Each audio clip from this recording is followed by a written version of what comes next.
Hey everybody, welcome back to another TRG webinar. I'm Kahlil Philander. I'm an assistant professor at Washington State University, and I'm getting better at introducing myself. Today we have an excellent group with us again. Today's topic is going to be on youth gambling, and we're going to cover the entire topic in 60 minutes or less. So I look forward to everybody speeding through all of that content. It's going to be wonderful. But to introduce today's guest, I'm going to pass the conversation over to Sally Gainsbury. Sally. Thank you very much, Kahlil. I'm Sally Gainsbury. I'm a professor in the School of Psychology at the University of Sydney, and I'm director of the Gambling Treatment and Research Clinic. It is a pleasure to be here and to be joined by two friends.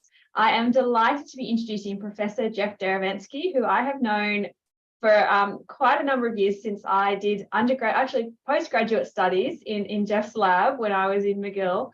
Jeff, all of you will not need an introduction, is one of the most, if not the most foremost experts on youth gambling in the world. He has won a whole host of international recognized awards for his amazing contributions. And what I will definitely say about Jeff is not only has he contributed to the field through his academic studies and working with stakeholders, is he's so passionate about this topic that he has mentored many researchers and people who have come up through academia and contributed across so many stakeholders across such a variety of projects. So I'm very pleased that I was able to convince Jeff to join us today, which is one of his last appearances as an active professor. He is retiring this year, however, definitely still going to be active in the field. He won't be disappearing, so that is good news.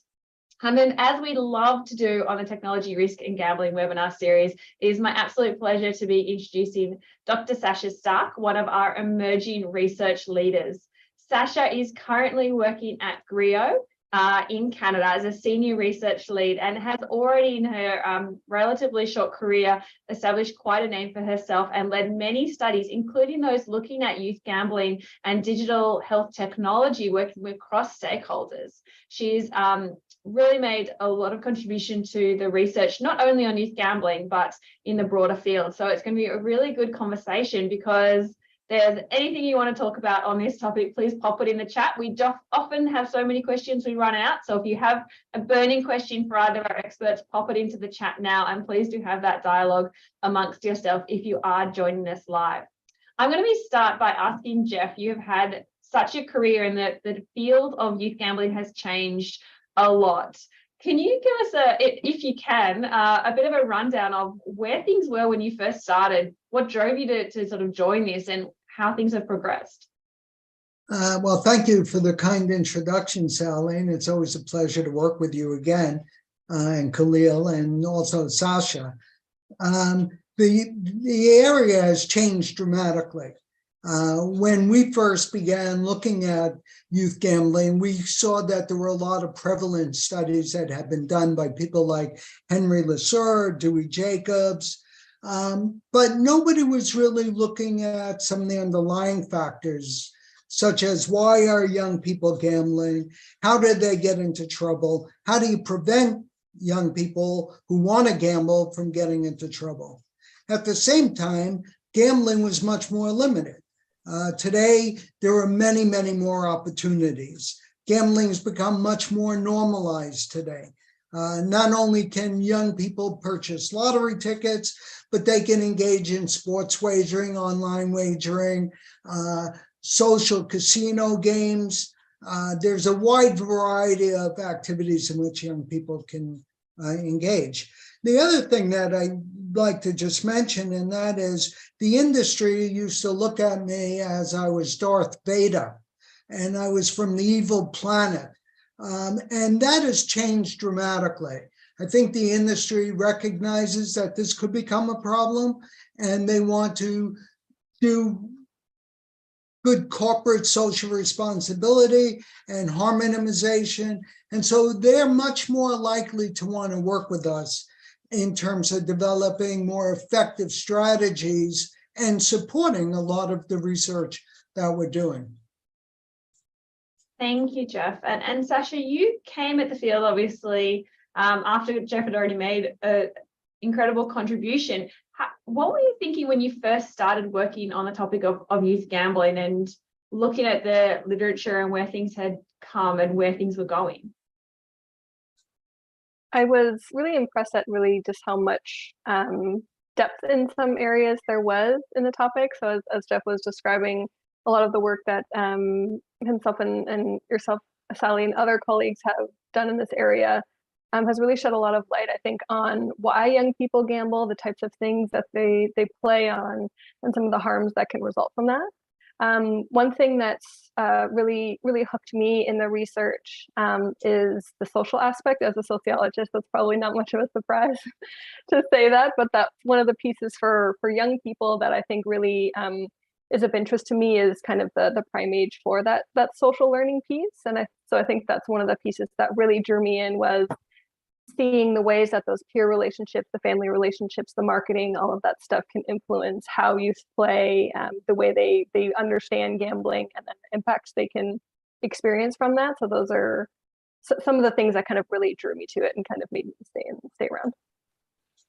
I think it's a really interesting point you made, Jeff, about things having changed, because when I was a kid, you could buy candy cigarettes from the candy store. So, that we have evolved in what's appropriate for children. But I had a fake roulette wheel, and we used to sit around putting chips around, and I didn't, there wasn't sort of anything wrong with that. And people would teach, kids how to play 21 and these kind of card-based games. So certainly the field has evolved, and there's a lot more availability, particularly accessibility with online. But is there a danger at some point of any sort of pearl clutching or hysteria, protect the children? Can it swing too much to people saying, oh, that's just an overreaction, and we have such high rates reported in some studies of youth gambling problems, but at the same time, and your research has shown that parents and teachers don't really see it. So these prevalence studies are telling us there's these problems. Parents and teachers, when they rate gambling, it's really low on their list of concerns, and admittedly there's a lot of concerns there, but where is this, what is the problem, and why are we not seeing it more day to day? I mean, that's a good point, Sally, and you will recall you and I did a little session once in Las Vegas where we were on opposite sides, and you talked about the candy cigarettes, but what we know is that a small identifiable proportion of young people who gamble have a problem. Part of the issue is that we can't identify who they are. Unlike individuals who are smoking, you could smell it on their breath. If they're doing alcohol, you could smell it on their breath. If they're doing drugs, you could see it in their eyes. And so one of the books that I wrote was actually called Youth Gambling, the Hidden Addiction. You can actually hide this. And I think you're absolutely correct. And we've done studies internationally looking at parents' perceptions of young people's problems. And as a result, what we found was that parents ranked gambling very, very low. So we then went to teachers and we asked teachers. We figured teachers have a broader perspective with many young people. And we found that they ranked gambling very low. So we said, okay, let's go to mental health professionals, psychiatrists, psychologists, social workers, and see where they rank gambling. And similarly, they rank it very low. The good news from those studies was all three groups, parents, teachers, professionals, are very interested in learning more about gambling problems. We're starting to see more and more visibility. We're seeing a lot of media pick up on gambling problems amongst young people. And the research is quite clear. And a lot of that research comes from Australia, which shows that the earlier you start gambling, the greater the likelihood you may have a gambling problem. The vast majority of young people do it in a safe way. They set limits and maintain those limits more or less. And they revert back and they will stop when they get overly involved. But we know that there's an identifiable group that doesn't know how to stop. And so we're trying to develop more effective prevention programs like we have for drugs and alcohol and drinking and driving. We're trying to look at effective treatment models that we can use to develop programs for individuals who do have or who are experiencing gambling problems. And this is becoming really, really critical as we move forward. The good news is we also have people like Sasha. We have a lot more researchers and a lot more clinicians who are involved in understanding and wanting to understand and working with young people. And so this is very satisfying to see that the field is actually going to continue along as some of us older people start to fade away. Never fade away, Jeff. But I mean, it's a really interesting point. And particularly I like, Sasha, that you've come at this from sociology rather than psychology, which has dominated the gambling field for a long time. You know, what's your take on gambling and young people with that sociology lens? Is it cultural or geo-social political? You know, this is obviously gambling is something that's inherent across populations, but how does youth gambling in particular vary between cultures? Yes, I think that some of the sociological aspects that I find most interesting about the gambling space with young people is kind of the parents and peer groups. So I've done some work on kind of the intergenerational transmission of gambling harms. And so in a lot of those cases, gambling, when it's transmitted in a problematic way from parent to child, there's kind of teaching of like what gambling means in the family or how it can be used, and a lot of that is around coping or bonding. So when gambling is associated with those types of behaviors or activities, then it can become more problematic than if it's, you know, entertainment and that kind of thing. And then also thinking similarly of the peer groups.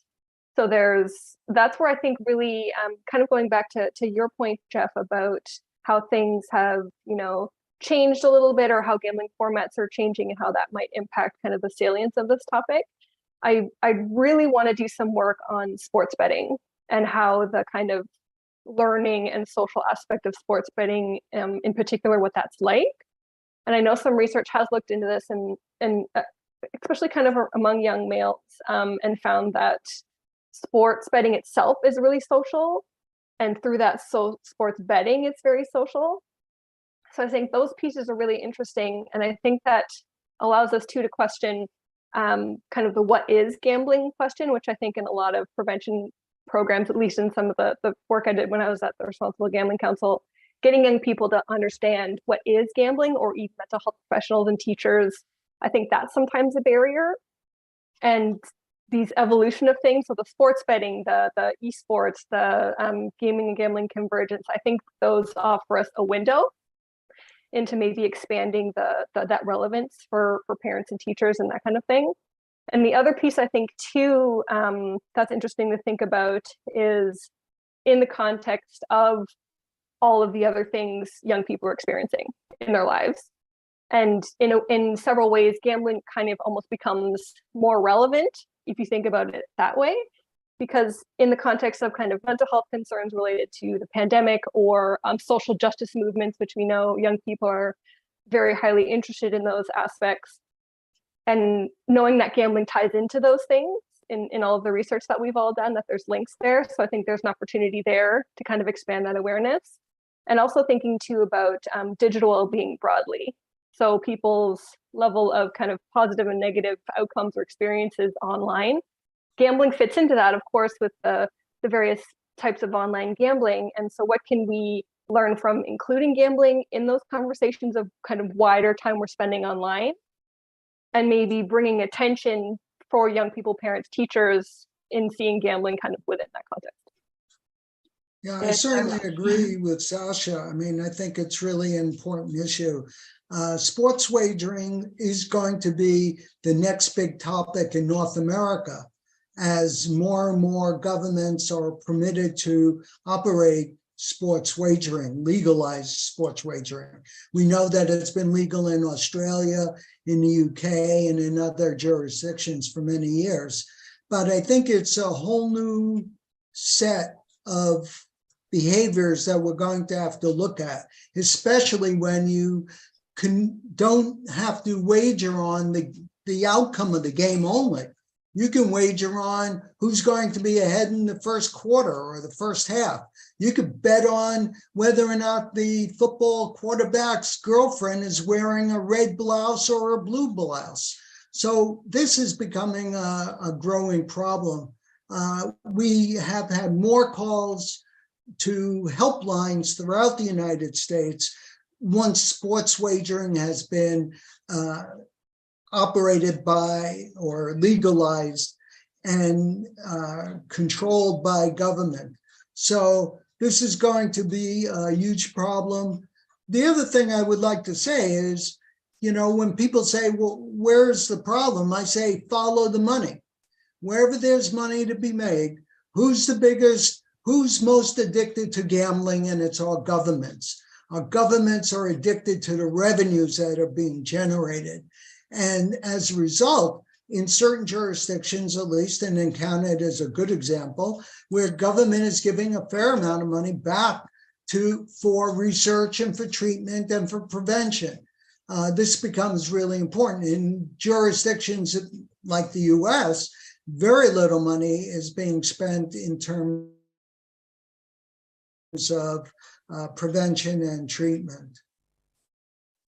And it's crazy that the jurisdictions are not learning more from each other. So in Australia, we've had sports betting online for well over a decade now in its various iterations. We are not allowed to have other forms of online gambling.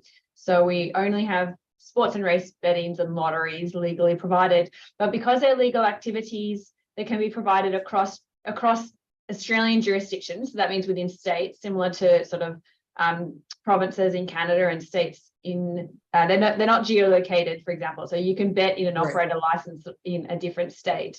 But we have so much advertising to the extent there's been a massive community backlash, and the legislators are now desperately sort of trying to put the genie back in the bottle. And there's all these stakeholders now that the media companies and the broadcasters and the sporting organizations don't want to lose their revenue. So all of these other organizations that weren't previously really invested in gambling, in addition, obviously, to the taxation revenue that are now pushing against, saying, no, we actually want to have all these advertisements, because we do have some watershed and restrictions on advertisements around sporting events if they're on during the day or during children's viewing hours.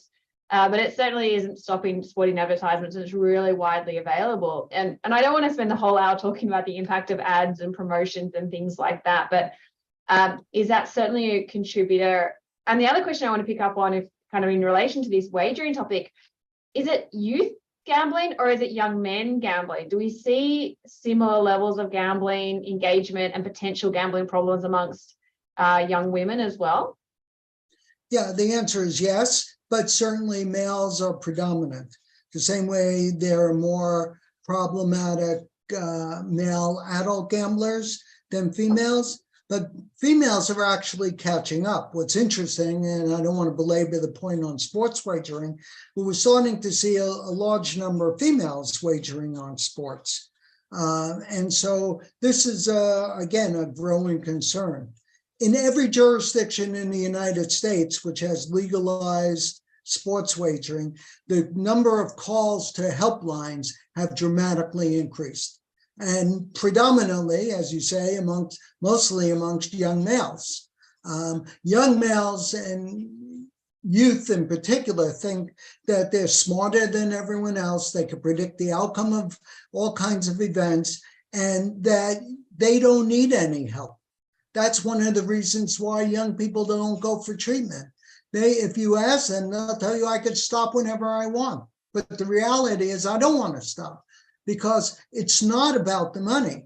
This is what we've learned. And I guess I was most surprised when we did our early studies to see that the primary reason that young people gamble is for the enjoyment and excitement. That is the same exact response you get from adults. They really like the enjoyment that they get, the excitement. The fact that you could possibly win money is also really good, but primarily young people are gambling for enjoyment and excitement. Well, and that makes an interesting question that you raised, Sasha, of potentially prevention and or is it inoculation or education? If it is that only some young people are gambling And we've had some research where we've tried to have some education attempts with young people. And if they're not engaged in it, it's really hard to get any traction because they just don't see it as relevant. They don't really understand. You're kind of telling me about slot machines. I don't get it. I don't go to slot machine venues. So how do you make it, what age do we start targeting people? Do we start? Because there's also this whole notion of like, oh, don't tell them about gambling because then they might start gambling, which we can have a note. Maybe we don't even need to discuss the erroneous aspects of that. But what age do you start having conversations with young people about gambling? Is it an education and prevention? Is it, we know you're going to do this, so here's how to do it safely? And how do you get people? Is it, mates look after mates? Like what kind of conversation should we be having with young people?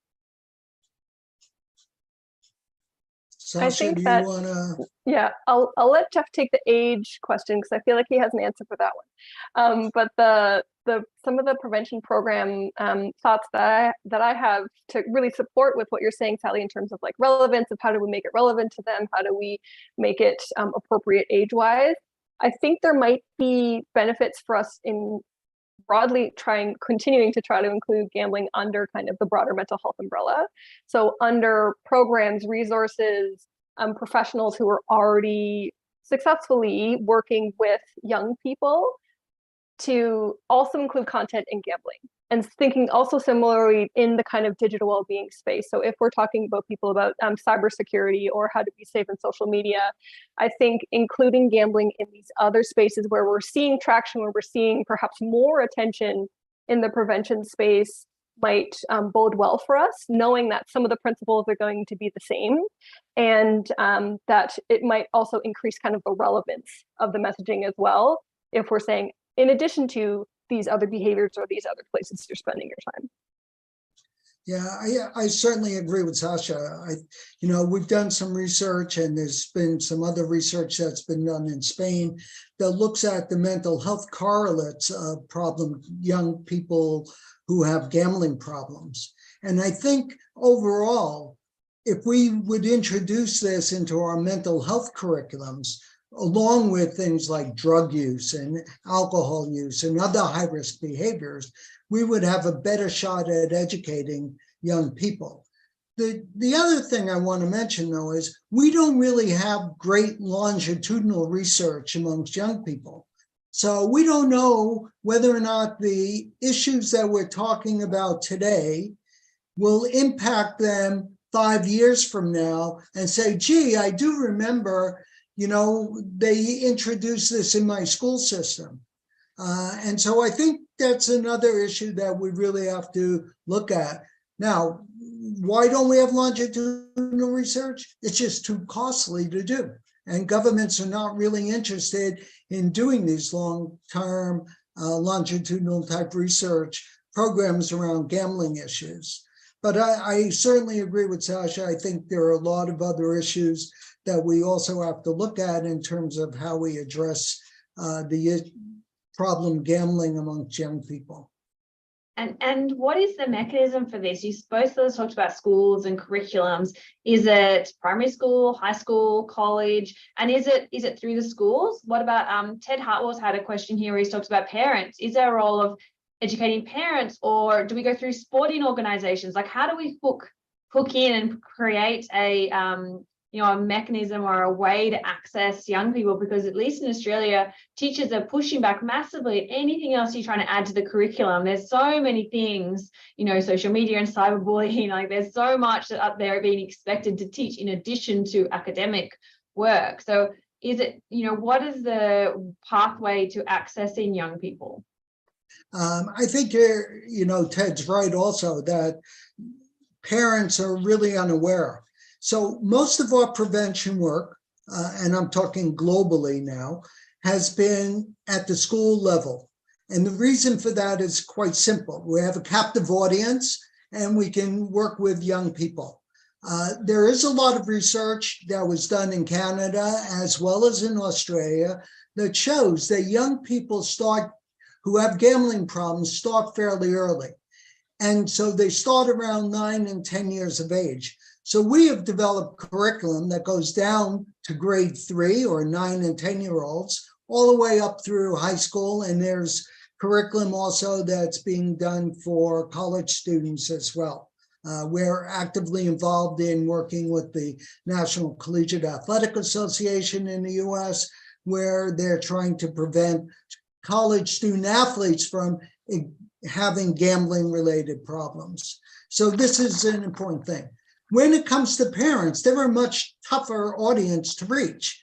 How do you reach them? And so we've developed a number of public service announcements that have been supported by some lottery corporations, which basically try again to raise awareness that young people, their children, can actually have some gambling and gambling-related problems.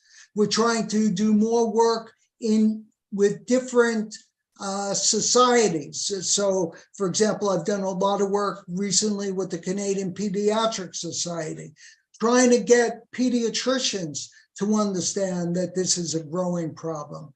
I think we have to go beyond just our own little cocoon of gambling researchers, because I often feel that I'm preaching to the choir.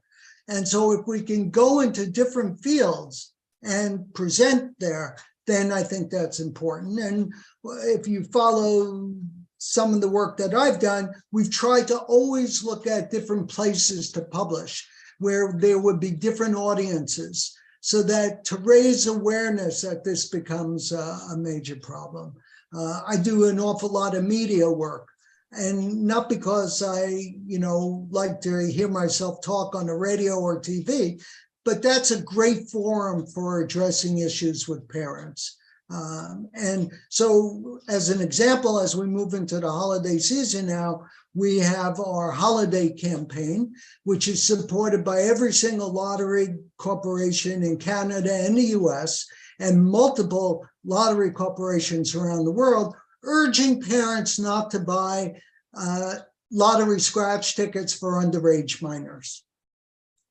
Yeah, that sort of transmission of gambling. And Sasha, you've done a lot of work reaching out to different stakeholders.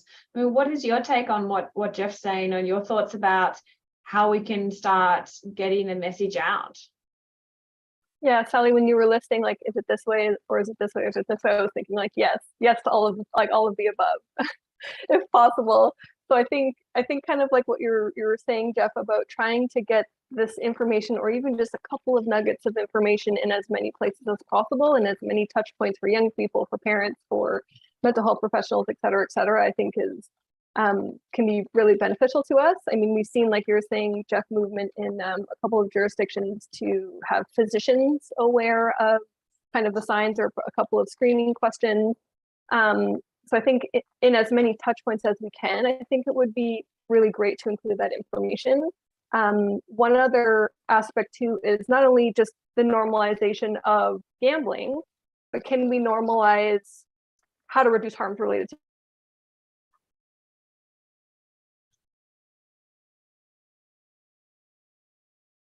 I think we may have Sasha on. Sasha's froze. Well, that's what I was wondering, Jeff, because if young people don't see, young people experience different types of problems because they're not having their marriage broken up, they're not, defaulting often on their rent. Some of the harms that are maybe applied to them are things like, oh, you're not saving enough money, or you're not studying. If young people are not recognizing that, and like you said, I don't have a problem, I'm totally in control, whether there's some denial or just legitimate, that's not a problem because it's not causing them distress, even though they're potentially setting themselves up for issues. How on earth can we then have a conversation with anyone about gambling, the need to set limits, or is it about increasing awareness of risks? Is it about repackaging it completely and then like, oh, well, let's just improve your well-being, or let's make you a better gambler? Like, how do we communicate with an audience who have no interest whatsoever in hearing anything about it, and just don't see it as relevant to them? I think we have to capitalize on what's interesting for young people. So you mentioned earlier in your introduction about the convergence between gaming and gambling. And that's a great entree, because we know that large numbers of adolescents, as well as adults, are actively involved in gaming. And when you look at the work that other people have done in terms of loot boxes, for example, and merging that loot box with gambling and gaming, then I think it may be some way that we can actually reach out to people. What's interesting is this past week in Montreal or in Quebec, a judge actually approved a class action lawsuit against Epic Games, which is the holder of Fortnite. And they're very concerned about the issues related to sports wagering, issues related to loot boxes, and is that in fact gambling? And are young people spending excessive amounts of time doing that? Yeah, and we have a whole hour devoted to gambling, gaming convergence in our next episode, so we won't go too much into that. Okay. Sasha, I think you're back with us. I am. We're going to blame it on the upcoming snowstorm that is messing with my internet. Absolutely. I was curious and interested in your take, because you've done your work with the Responsible Gambling Council in Canada about this idea of getting people who are not experiencing harms that they recognize, aren't interested in help or treatment or aware of the risks. How do we have conversations or encourage people who are gambling either legally or illegally, depending on their age, to do things like set limits or manage their funds appropriately? Like how do we get these messages across to people? I think it's a lot around framing. I think the way a lot of the tools have been positioned is one, and a lot of stakeholders have told me this as well, that a lot of the tools like limit setting have been positioned in the severe gambling harms category. So a lot of people who see those tools are like, oh, that stuff is not for me. I don't have a severe gambling problem. I'm not experiencing severe harms. I don't need those tools. And there's a bit of a movement into shifting the messaging around those things and to using the car, like the seatbelt analogy, that this is, if you're going to gamble, these are the things that you should do, right? You should put your seatbelt on. You should, get a designated driver. You should set these limits. So I think the framing piece and the normalizing, which I think is what I was saying before I got cut off from this now, was not just normalizing gambling, but normalizing the best things that we have in terms of tools for gambling within a certain guardrail. So I think that messaging piece and the framing and the normalization messaging, which we know has been pretty impactful in a lot of studies that I've seen even in your work, Sally, in terms of the more personalized and normalized the messaging, the larger the impact. There might be some approaches there in terms of normalizing the tools, telling people that everyone or your colleagues or people like you are using the tools, and that might be a way to increase people's willingness to poke around and try them, that kind of thing. And we've kind of talked a little bit now about the individual and the parents and optional behavior. What about the question of policy, regulation, and industry role? So I was reading recently, which maybe you can fact check me on this one, because I don't know if it's true or not, but I read a news report that with the increased online wagering in the US, that several operators had partnerships with colleges, and they were specifically giving bonuses to college students. Is that okay? So that's true. That's mind-boggling to me that would be a college would decide that's an appropriate commercial avenue to try and hook young people into gambling. Okay, so what is the role of regulators and industry? Maybe not even industry if we just take that self-regulation off. But I've heard ideas of things like in Australia, when you first have your driver's license, you have to put a P on your car, a provisional driver's license, and you get a red P and then you get a green P, and you have to have your green Ps for about 3 years,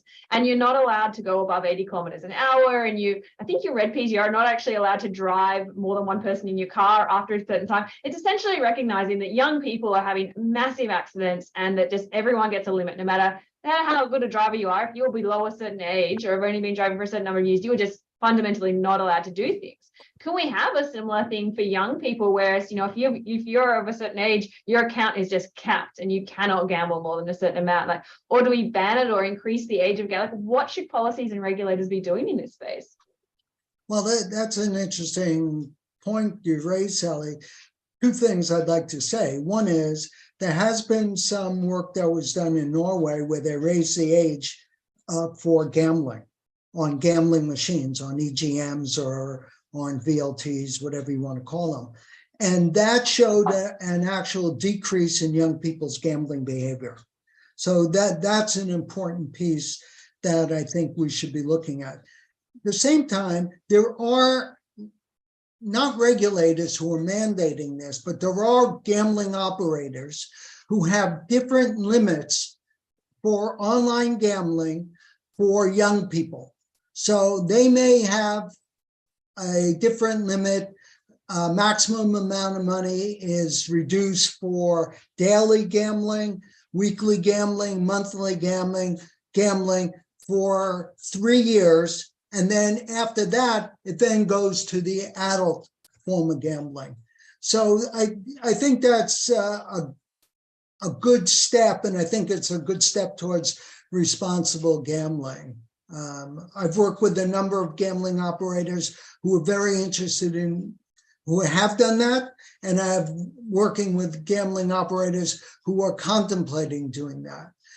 I've made the argument to CEOs of gambling operators that if you let people gamble, but you keep them safe, overall, you're going to get more money from the people. The problem is that the CEO says, but I have to report to my shareholders next quarter. And if I don't show good profits next quarter, what you're saying may be right, Jeff, but 2 years from now, I may not be here as CEO of this company. So I think it has a lot to do with education. I think, there's more regulation of gambling that's coming about in the US. There are a number of different states that now have gambling regulators who are now becoming more educated on what responsible gambling means, harm minimization. But I think a stepwise progressive amount that one can gamble would be a useful activity. It's more difficult in land-based operations, but certainly for online operations, it's a very easy thing to implement. Yeah, I would agree with that, Jeff, in terms of both kind of the two-layer piece. So that regulation tends to have obviously the broadest impacts on kind of the population, young people population as a whole. And I actually just saw something that Finland had similar results when they changed the legal age as well, that had that kind of reduced gambling behaviors. And I've talked to some operators in the UK too that have done that similar thing where the like range of limits that you can pick from is much narrower for young adults. And the forced use of tools is much more enforced, I guess, for young people.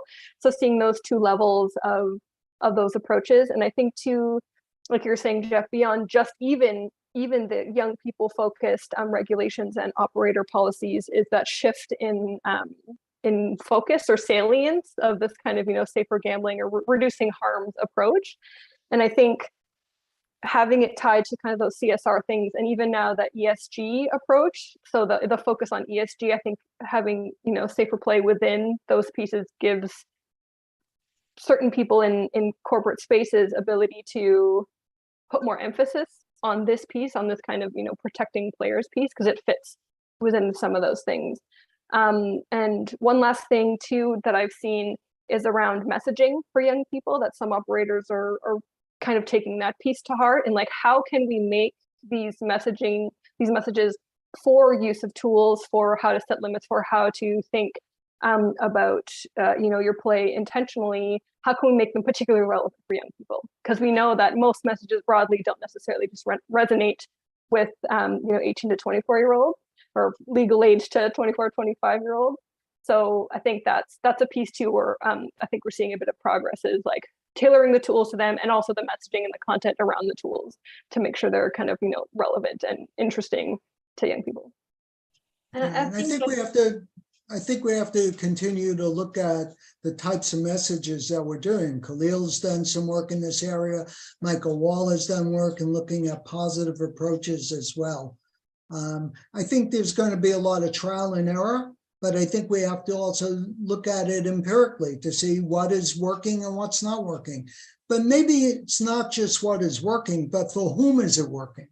I don't think we can make uniform decisions that one type of message is going to work universally for all individuals, for all ages, for all ethnicities, for all genders.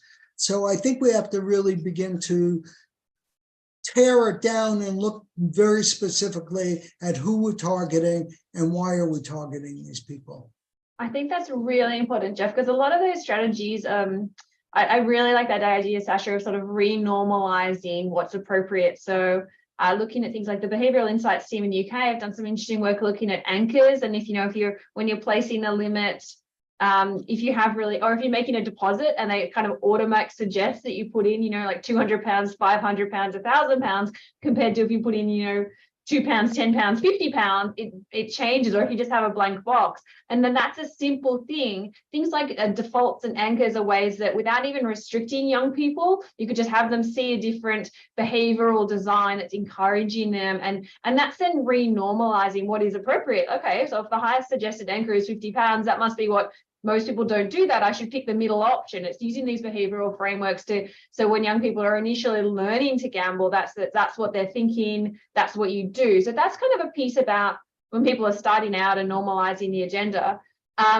But there is going to be a whole piece of young people who just go, no, I know there's another site that I can access, whether it's legal or illegal. So I think certainly having policy that evens the playing field as much as possible, because if you've got one legal operator that has no limits and one that does, young people might just decide to go with that operator. So policy, I think, is really important. But how do we then, we need different strategies, essentially. We can't just say this is going to fix it. There will be some people that will change where they gamble and how they do it, or even the fact that, particularly with online, people have 5 different accounts. So how can we meaningfully impact change in this situation where there's such limited control at an operator or even regulatory level?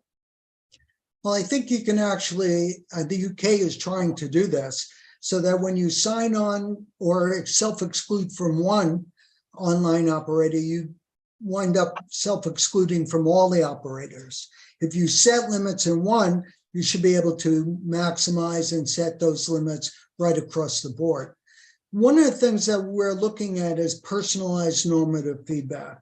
So if you could show individuals that their peers are gambling less than they are, there's a greater likelihood that they will regress and come back to the norm. And that becomes really important. We've done a couple of studies looking at that. This is all based on the alcohol literature amongst college students that shows that if you're drinking more than your friends are drinking, and you tell them that or show them that graphically, they're much more likely to try to adhere to the mean or the norm for that particular behavior. So I think there are a lot of things that are coming up. I think we could use our cell phones as ways, or our smartphones as ways of giving feedback to individuals. We've developed a number of different algorithms that we've used for both Apple and Android phones. So I think together we're all going to make great strides in working towards minimizing or harm minimization going forward. The good news is that in spite of the accessibility and availability of gambling for young people, be it underage gamblers or young adults, the prevalence rates around the world have not really dramatically increased. So that's the good news. The bad news on that is that the population has actually increased. So if the prevalence rates are, let's say, 2% of 100,000 people, it's 2,000 people. But if it's 2% of 100,000 people or 1 million people, then the actual number of people, the physical number of people who are experiencing problems is going to be problematic. And from the research that people like Rachel Volberg has done, we know that every problem gambler, they negatively impact anywhere between 7 and 10 other people. So when operators, I had a lottery operator tell me that, why are you making such a big deal of this, Jeff? It's 1 to 2%. I said, well, now if those people impact 7%, multiply 1 to 2 times 7, and you see how impactful problem gambling is. We're doing some work in the state of Florida. And one of the things that we're doing is not only looking at the helpline calls by gamblers, but looking at the helpline calls by significant others, the family members, the spouses, the boyfriends, the girlfriends, the brothers, the employers, etc. And we've had a couple of comments about guidance and education. And Sasha, you made an interesting point earlier about potentially embedding gambling into other topics. So this is something I was interested in, because I work with my colleagues at the economics school who have approach gambling as a decision-making task, essentially. You know, if we're all rational actors, we would act in certain ways. So from an economics point of view, it's about risky decision-making and decision-making under uncertainty, conditions of uncertainty from a utilitarian perspective. So is there something that we can do about gambling in terms of just, because when people sign up, they're going to get marketing emails, but the same thing when you sign up to any commercial website these days, like the access, the personalization of marketing, the offers, cybersecurity, even things like watching Netflix and Instagram with infinite scrolling and recommended options. Is it something that we don't even have to talk about gambling? If we can just teach young people to be savvy consumers, you know, this question that that Tash said about the house always wins, and Richard talking about, these are the comments from online about guidance being a protective factor. If we can just teach people, you know, when you get an offer emailed to you, it's always going to be designed to hook you in, and that the company is never acting in your interest. You always should be on the lookout for what are the tricks and start to identify, you know, they put this button right up the front. That's, you know, if we can just teach people essentially how to see through marketing techniques. Yes, marketing techniques will evolve in response, but is there something about that, just learning how to be a savvy consumer, that is helpful in this case?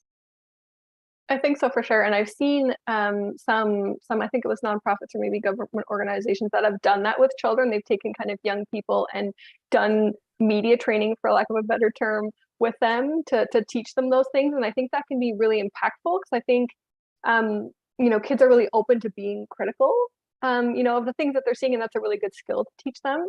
And I think there's, in addition to some of the things you're saying, Sally, linking back to some of the other comments I made about, you know, situating it in mental health, situating it in digital well-being broadly, teaching things like financial literacy. Like, we didn't learn taxes when I was in school, and now they're teaching taxes. So I think all of those kind of, you know, awareness of money, of spending, of risk, those types of things are really useful, you know, thinking kind of in that economics gambling space. But also the digital literacy piece is kind of like what you're saying as well, in terms of what are the motivations behind the organizations that are offering these things, or the messaging that they're sending you, just like you were saying, or the way that they're delivering that, or what are some particular things to think of when you're online in terms of how you're spending your time, the limits you're setting, the notifications you're using, privacy, that kind of thing. And I think another big one is coping strategies, fitting that within the mental health space, is that if we're giving young people not only just information to be aware of kind of what's the back end processes happening in some of these, you know, communications or operations, but also how to cope, and how to cope in ways that are not going to social media, to substances, to gambling, to things like that. So I think adding those things to their toolbox, to use like a really cheesy analogy, I think is you know, could set up well for success. Yeah, because young people eventually become adults without the guide rails. As we're coming to an end, Jeff, what I want to ask you is, actually, I'm stealing Sasha's question, but what advice do you have for people entering the field or wanting to learn and study about youth gambling? This is a great field. I've been doing this for over 30 years. What's most interesting to me is that it changes all the time. 30 years ago, nobody talked about online gambling. So the field, the actual forms of gambling, the types of gambling, the policy issues are constantly changing, so that it's a great opportunity to get more involved in research A lot of our early research should be replicated now, given the accessibility and availability of gambling. We have specific groups, subgroups, who are really important to look at. And so I think, there's a great opportunity for people. I would strongly encourage people to do this.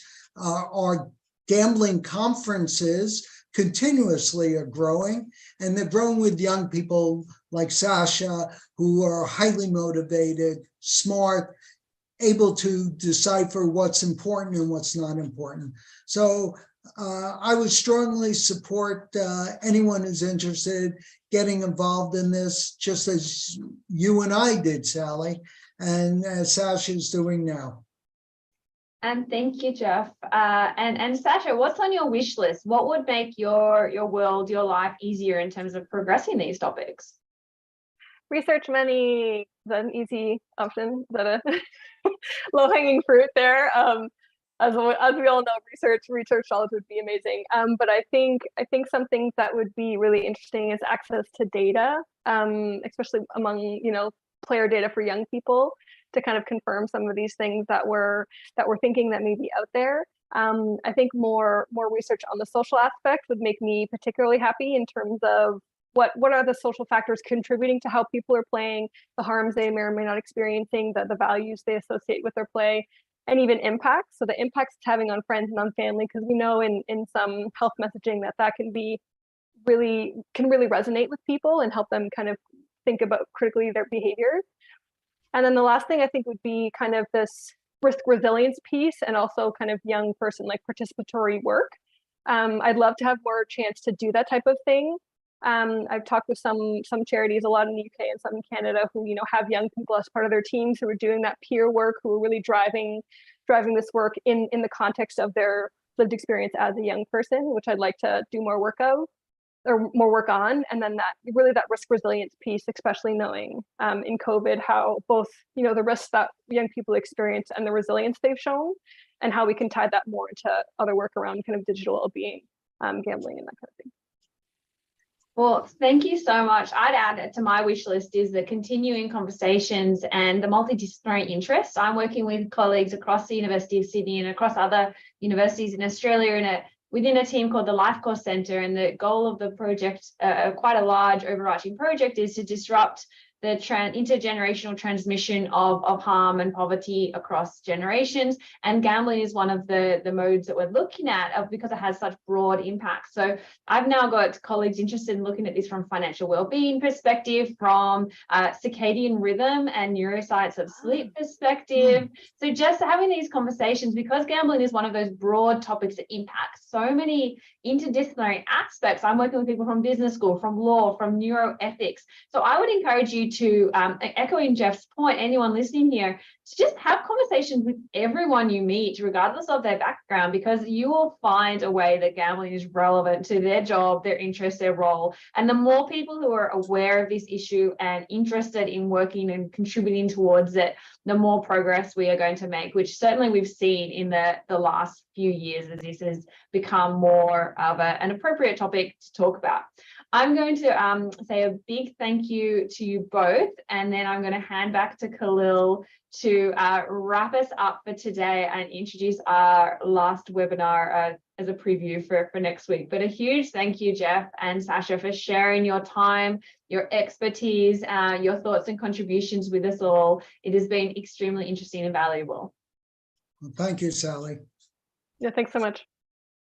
Yeah, that was another great session, and mission accomplished. You did cover the entire topic in 60 minutes, so that was wonderful. That was wonderful to see. And actually, I'm really glad you brought up that issue of the sports betting partnerships with college campuses in the United States. That is an insane issue. And for anybody who hasn't seen it, it kind of just popped on my radar. There's a good New York Times article that kind of lays it all out. But probably in my recent memory, I don't know if either of you would agree, like the biggest failure of self-regulation I've seen in the sort of gaming space in recent memory. It seems like a real step back in terms of that perspective. But in any case, thank you again for the fantastic talk. We are taking a holiday break. So we have, I think, 4 weeks off before we come back on the 19th of January or the 18th, depending on where you are in the world. And it will be another session on gaming and gambling convergence, a hot topic for us.